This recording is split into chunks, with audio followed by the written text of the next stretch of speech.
Mungkin ada yang mau coba share contoh reportnya atau reportnya entah kandidat ataupun yang tim yang sekarang ini ada. Boleh Pak? Oh iya Pak Raka, silakan Pak. Oke, saya Oke. jelasin dulu ya Pak sedikit ini untuk value dari bagian finance. Ada beberapa yang ingin saya tanyakan. Saya pengen ini sebenarnya dari hasil reportnya ini kepuasan sama apresiasi. Pribadi ini sebetulnya cukup mudah termotivasi selama dia tidak teralihkan ataupun kehilangan minat terhadap hal yang sedang dilakukannya. Nah, maksudnya tuh jadi dia harus fokus tanpa pegang HP pas kerja kah? Atau seperti apa gitu? Mungkin bisa lebih spesifik di situnya. Karena rata-rata kan kemarin saya ambil beberapa juga tuh buat satu kantor. Jadi dari si motivasi kepuasan sendiri atau apresiasi itu banyak yang mirip. Jadi emang saya bingung nih kayak klasifikasinya kayak gimana gitu. Dari weakness-nya sendiri sih kayak ini kan kepercayaan diri. Kita juga sempat ngobrol langsung kan, kita review dengan anaknya langsung. Emang benar apa enggak, terus emang ada beberapa yang kayak mempengaruhi. Ini saya kurang paham maksudnya mempengaruhi itu seperti apa. Kalau mengumpulkan informasi ya paling mempengaruhi, sama ada sih di bagian lain yang saya mau tanyakan juga gitu. Oke. Paling itu Kalau dulu sih. boleh, kalau gitu saya coba recap ya. Jadi report yang dipakai oleh Pak Raka ini report core values checking. Betul. Jadi apapun posisinya yang dilihat adalah core values-nya, ya kan? Jadi ini buat teman-teman yang memang sudah punya core values, itu kita di Kevin ada report yang memang bisa desain sendiri core values-nya apa. Nah, poinnya tinggal core values-nya kita itu kalau di-convert ke sikap-sikap yang diukur di Kevlin, apa saja. Nah, di sini kan kalau dari Pak Raka ini ada core values honest and respect. Sikap yang dipakai untuk menentukan adalah berterus terang, menghargai orang lain, dan berintegritas, dan seterusnya, ya. Nah, yang pertama pertanyaan, saya mungkin jawab dari yang kedua dulu, Pak Raka. Jadi buat ke teman-teman juga yang lain. Jadi di bagian weakness itu semua sikap yang muncul dan juga bagian yang menjelaskan, bagian yang putih itu sebenarnya menjelaskan sikap yang dimaksud ini apa. Contoh, mempengaruhi itu artinya kemampuan mempengaruhi orang lain untuk bertindak maupun berpikir agar tujuannya tercapai. Tapi karena ini munculnya di weakness, artinya kemampuan dia untuk mempengaruhi orang lain itu lemah.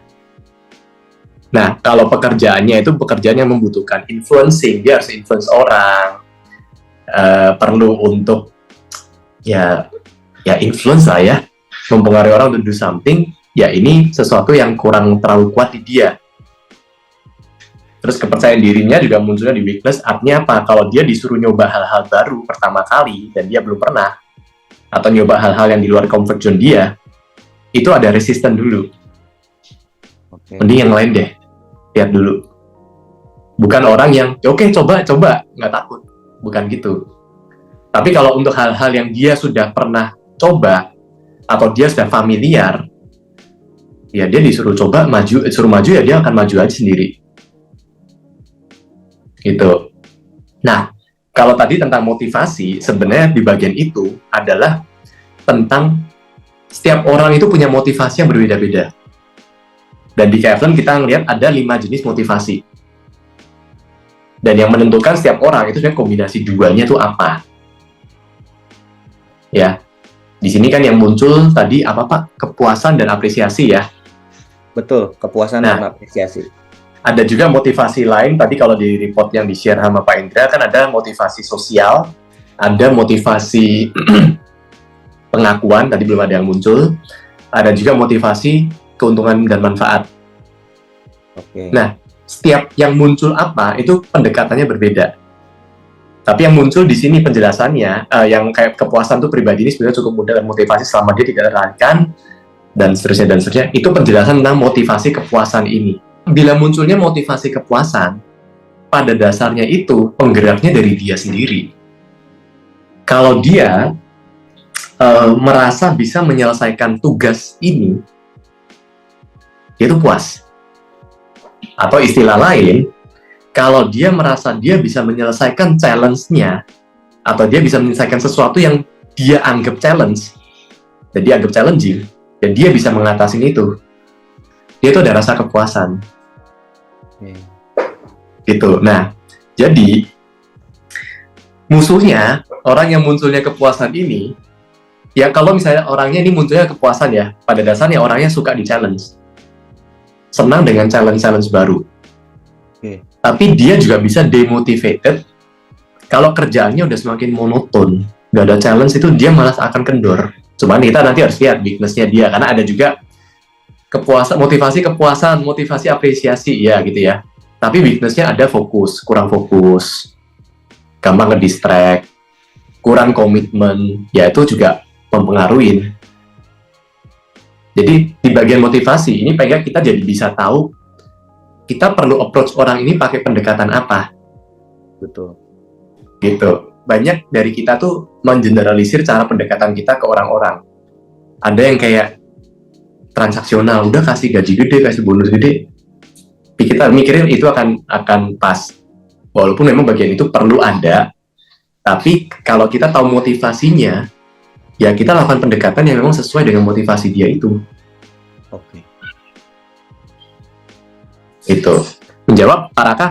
Oke, cukup relate sih Pak sama anaknya dari jawaban barusan. Karena memang di bagian finance itu butuh hal-hal baru juga yang di perusahaan saya pelajari. Dan emang sekarang kondisi anaknya pun lagi on fire banget karena ada job desk baru. Jadi yang dikatakan sama Bapak emang relate banget sih di kita. Kalau ini malah kebacanya gini Pak nanti. Kalau dia udah mulai malas-malesan, itu sebenarnya bisa jadi clue buat Pak Raka kalau something is not challenging anymore buat dia. Oh, sih. Ya, tapi tetap hasil ini bisa berubah ya Pak, karena ini kan based on perilaku dan sikap. Oke. Kalau ada situasi eksternal yang membuat dia berubah pikiran, mindsetnya berubah, cara berpikirnya berubah, motivasi dia juga bisa jadi berubah. Oh. Jadi teman-teman semua juga jangan punya anggapan hasil ini akan mencerminkan orangnya sampai selamanya. Enggak. Bisa jadi berubah. Berubah ke arah yang mungkin semakin nggak tepat dengan kebutuhan kita nantinya, atau berubah ke arah yang semakin kita butuhkan. Karena kan dalam bisnis kan juga ada istilah ini ya, kayak what get you here won't get you there. Itu memang terjadi juga buat orang-orang. Bisa jadi sekarang di fase Pak Raka sekarang ini tepat. Tapi apakah dia akan tepat untuk jangka panjang? Belum tentu. Tergantung, ya banyak faktor lah. Tapi setidaknya untuk saat ini kita tahu kondisi terakhirnya saat dia melakukan tes.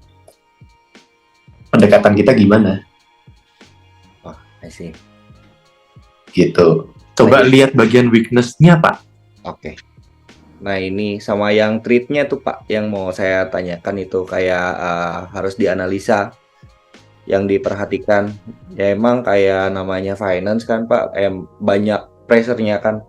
Gitu ngurusin uang kantor dan lain-lain. Terus juga kayak dia di sini kurang rasional, saya analogikan kayak emang dia itu kalau memutuskan sesuatu masih memakai perasaan gitu sebelum itu. Dia agak sulit menjelaskan kenapa dia mengambil keputusan ini. Dia cuma ngerasa ini harusnya begini. That's all. Oh, oke. Itu. Coba di strength-nya ada apa ya Pak? Strength-nya lumayan cukup banyak sih. Kebetulan berterus terang tuh ada dipilih di core values. Di core values-nya Pak Raka ini kan ada. Iya betul. Iya karena spek. Jadi ini custom core values, jadi bisa milih sendiri kriterianya, pengennya apa yang utamanya dilihat. Nah, kalau kebetulan berterus terangnya nggak dipilih, tapi kebetulan muncul di strength misalnya, ya ini tendensinya memang kalau ngomong apa adanya. Ditanya apapun biasa jawabannya ya akan ngomong apa adanya gitu ya Pak Raka ya. Betul. Nah, paling yang harus diperhatikan kalau memang dia di bagian finance, ya dia harus tahu belak-belakannya terhadap data-data juga harus dijaga. Nah, pastikan aja ya memang dia paham. Ya nggak semua data harus dibuka ya, gitu loh. Gitu. Nah, ini, keteguhan pada prinsipnya bener kan? Kuat kan ini ya? Betul. Nah, make sure saja Kalau rahasia perusahaan itu bocor, itu sebenarnya kamu kan juga nggak mau. Tanamkan sebagai prinsip. Kalau yang ini, ada kalanya dia taat, ada kalanya dia akan mempertanyakan, kok aturannya begini, kenapa? Tapi ketika dia mempertanyakan peraturan, dia akan menanyakan dengan sopan. Karena orangnya nggak suka konflik. Mungkin ada yang mau tanya, boleh sambil raise hand. Atau mau menanggapin kalau ini adalah case-nya di tempat teman-teman sekalian. Paling aku mau tambah tanya juga, boleh nggak Pak? Atau minta saran sih sebenarnya. Boleh.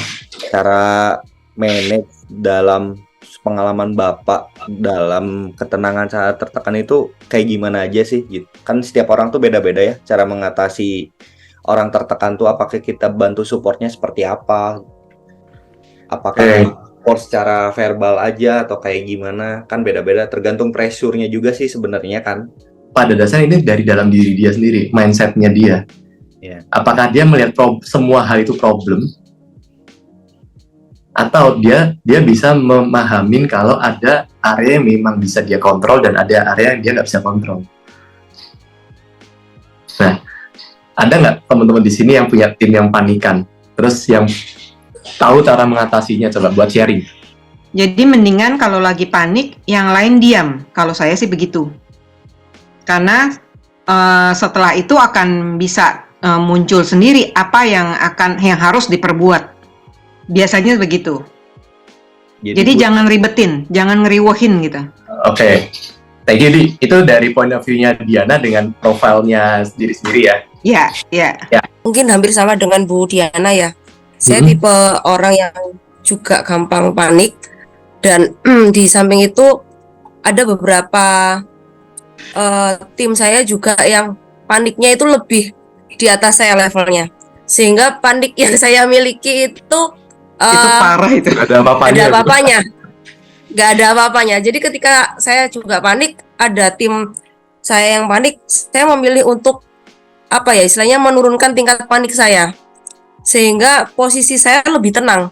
Kalau ada yang lebih panik, berusaha untuk gimana tuh Bu? Kalau dari case-nya, what kind of support yang Bu Tia harapkan? Kalau saya sih biasanya gini ya Pak, biasanya kan kalau orang panik itu kan bingung ya, yang harus dikerjakan apa, terus mau gimana, itu kan bingung nih. Pertama biasanya sih yang perlu saya sikapi sih, saya cukup dengerin dulu. Apa yang mau dia utarakan, saya cukup dengarkan dulu. Ya walaupun saya dengerinnya saya juga panik sendiri, tapi gimana caranya kan kita menyikapinya kan sama-sama harus ada yang netral nih ya. Saya dengerin semua sampai selesai, lalu kita sama-sama cari solusinya bareng-bareng. Baiknya bagaimana, lalu kita pecahkan bareng-bareng. Walaupun kembali lagi, saya sendiri juga nggak tahu harus gimana. Setidaknya kalau ada orang panik itu yang perlu kita lakukan adalah kita menjadi pendengar yang baik terlebih dahulu sih Pak. Oke. Thank you Bu Tia. Nanti saya akan coba tanggepin barengan gitu ya. Satu lagi tadi saya sempat lihat Bu Wirda ya, raise hand. Bu, monggo Bu. Iya, nanggepin sedikit sih. Mungkin saya mau kasih 2 point of view. Pertama, dari sisi pelaku ya. Saya memang dulu orangnya panik banget. Jadi kalau misalnya udah atasan itu typing tuh kayak udah nanti dia akan ngomong apa lagi nih, PR apa lagi nih bakalan dikasih dan lain sebagainya gitu. Itu saking paniknya ya sama atasan gitu. Karena kebetulan untuk saya itu direct reportnya langsung CEO. Nah jadi kalau beliau udah typing tuh kayaknya udah apalagi nih gitu. Nah dalam situasi panik kayak gitu, yang saya lakukan ya dulu ya, sekarang udah jauh berubah lah. Kalau dulu temperamen paniknya mungkin kalau dulu paniknya skalanya 1 sampai 10, 1 itu rendah banget, 10 itu tinggi, saya ada di 9 kayaknya. Ada di 9. Jadi gerasah gerusu, panik, pokoknya kelihatan banget lah. Nah, yang saya lakukan pertama kali adalah saya sadarin kalau itu adalah kondisi saya panik. Oke, gue lagi panik nih gitu. Dan biasanya saya akan ngomong ke tim, gue lagi panik, tentang satu hal ini bla bla bla bla saya sebutin gitu. Saya sih mencoba untuk mendeteksi dan menyadari bahwa saya sedang panik dan saya butuh seseorang yang tahu bahwa kondisi saya itu sedang panik dan memang kalau terjadi sesuatu atau mengambil keputusan pasti tidak dalam kondisi yang baik-baik aja gitu. Nah terus yang saya lakukan sampai akhirnya sekarang saya bisa lebih cooling down kalau misalnya ada sesuatu, saya lebih banyak breathing. Terus lebih banyak meditasi sekarang. Jadi so far kalau diukur berapa sekarang skala paniknya, kalau misalnya CEO ataupun ternyata satu kesalahan saya dianggap fatal, terus melihat reaksinya beliau, saya udah lebih tenang sih. Udah ada di skala 3-4. Jadi kayak ya udah aja gitu. Mau diapain juga ya udah. Paham kebiasaannya ya. Iya, karena udah paham gitu. Dan biasanya saya suka ngomong sih, saya suka evaluasi ke beliaunya gitu. Nah, yang penting buat saya ketika dalam kondisi panik harus ada orang yang tahu bahwa itu adalah kondisi saya saat itu gitu. Jadi apapun keputusan saya atau apapun reaksi saya itu berarti tidak dalam kondisi yang benar-benar 100% sadar gitu kan.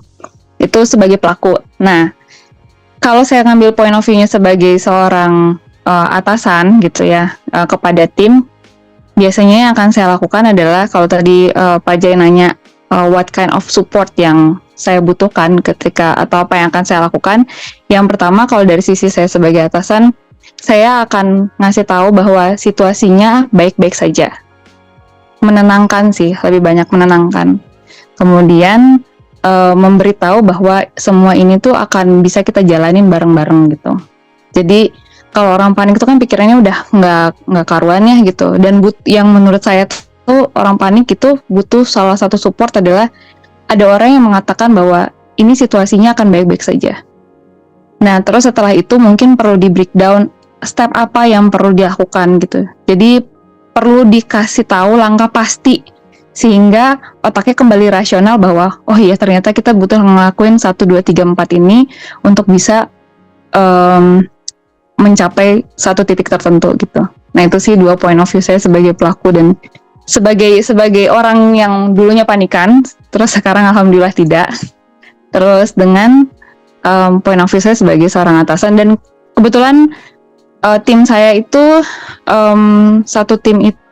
kebetulan tim saya itu banyak cewek dan memang rata-rata panik dan ekspresif ya gitu merekanya. Nah jadi sekarang saya lebih banyak untuk belajar menghandle mereka bagaimana caranya untuk ketika nyampein sesuatu mereka butuh kepastian, butuh kejelasan gitu dan aturan yang jelas lah gitu. Kurang lebih kayak gitu sih Pak Jai dan teman-teman. Terima kasih. Thank you teman-teman semua.